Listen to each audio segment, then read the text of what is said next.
Hey my happy soul family, नमस्ते।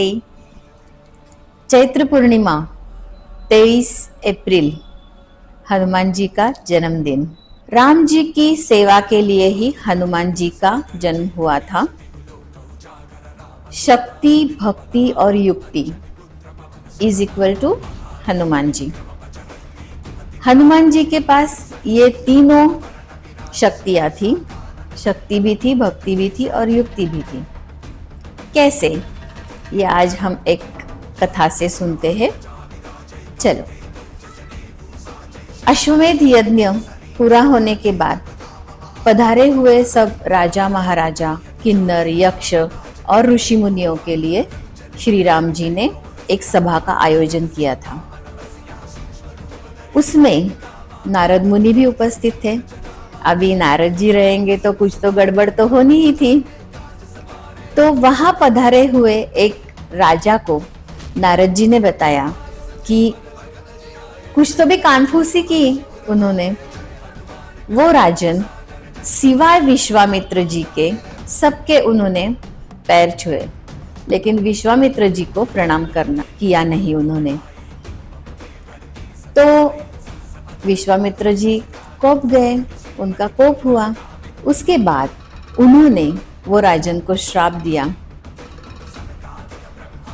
लेकिन श्राप उन्होंने श्री राम जी को जाके कहा कि अगर आपने आज शाम को सूर्यास्त होने से पहले इस राजा को मृत्युदंड नहीं दिया तो मैं श्री राम जी आपको श्रापित करूंगा। श्री राम जी तो वचनबद्ध थे, अभी क्या करें।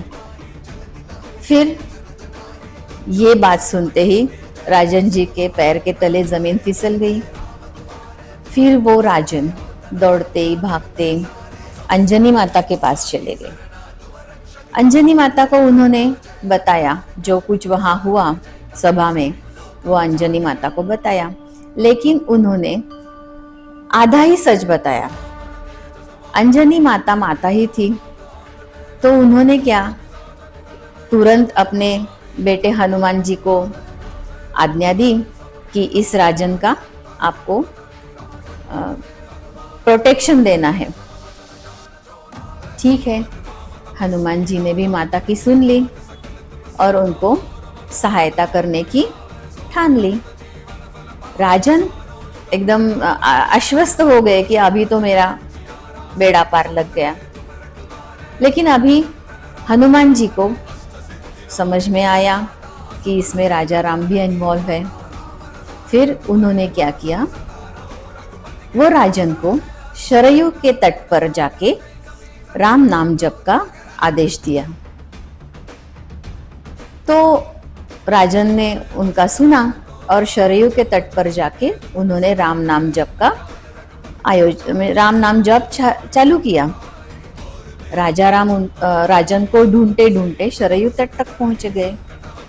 उन्होंने राजा राम, जय सिया राम, श्री राम का जाप सुना तो वो दुविधा में पड़ गए कि ये तो मेरा भक्त है, मैं इसे कैसे मारूं, मेरा कुछ अस्त्र काम नहीं कर पाएगा इस पे, तो अब क्या करें। वो वापस अयोध्या नगरी में चले गए और उन्होंने वहां जाके विश्वामित्र जी को बताया कि मैं ऐसा कुछ नहीं कर पाऊंगा। तो वो तो विश्वामित्र ही थे, वो कहाँ सुनने वाले। फिर उन्होंने बताया कि नहीं, मैंने तो अभी आपको बोला है कि शाम तक, सूर्यास्त होने तक अगर आपने उसको मृत्युदंड नहीं दिया तो आप श्रापित हो जाओगे। फिर से राम जी शरयू के तट पर आ गए। उस वक्त राजन जाप कर रहे थे, जय सिया राम जय हनुमान, जय सिया राम जय हनुमान। तो ये जाप सुनते ही राजा राम के मन में राजन के प्रति एकदम प्रेम उमड़ आया। अरे, ये तो मेरा भक्त शक्ति भक्ति ये दोनों की उपासना कर रहा है, तो अब इसको तो मैं कैसे मारूं, मैं मार ही नहीं सकता।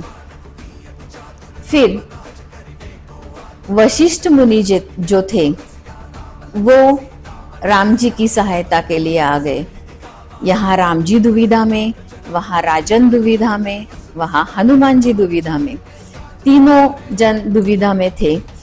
हनुमान जी को राजन को बचाना था तो उन्होंने युक्ति तो कर दी, शक्ति तो उनके पास थी ही और भक्ति राम जी के प्रति थी ही, तो वो राम जी को भी कुछ नहीं बोल पा रहे थे और राजन को भी बचाना था। इसके लिए उन्होंने ये मार्ग चुना था। फिर राम जी को, मेरा तो ये भक्त निकला, इसको मैं कैसे मारूं, ये दुविधा में राम जी थे।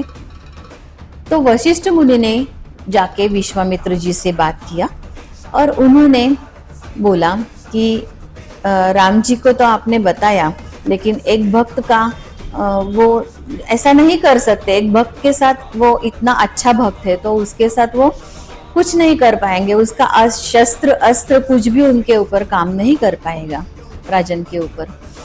तो विश्वामित्र जी को भी ये एहसास हुआ कि यस, राम जी कितने कोमल हृदयी है और वो अपने भक्त के प्रति ऐसा कर ही नहीं सकते। तो ठीक है, वशिष्ठ जी के कहने पर विश्वामित्र जी ने अपना श्राप वापस लिया। तो ये कहानी से आप क्या समझ गए? Moral of the story is, Hanuman ji के पास शक्ति, भक्ति और युक्ति, ये तीनों का संगम था, है ना? अजब बात। और शक्तिशाली हनुमान जी, उनका जन्म दिवस 23 अप्रैल को हम लोग मना रहे हैं, तो जरूर आप हनुमान जी की उपासना करके, और मंगलवार का भी दिन है जो हनुमान जी का ही दिन होता है, तो आप जरूर उपासना कीजिए हनुमान जी की। और आप सबको तहे दिल से शुक्रिया कि आपने जो मेरा रामनवमी का वीडियो था उसमें बहुत सारे लाइक और शेयर करके मुझे बहुत सम्मानित किया है। इसके लिए मैं थैंक यू सो मच कहना चाहती हूँ सबके लिए, सबकी मैं तहे दिल से आभारी हूँ। ऐसा ही लाइक मुझे इस वीडियो को भी मिलेगा। इसके साथ थैंक यू, धन्यवाद, और लाइक सब्सक्राइब करना मत भूलिए। Thank you.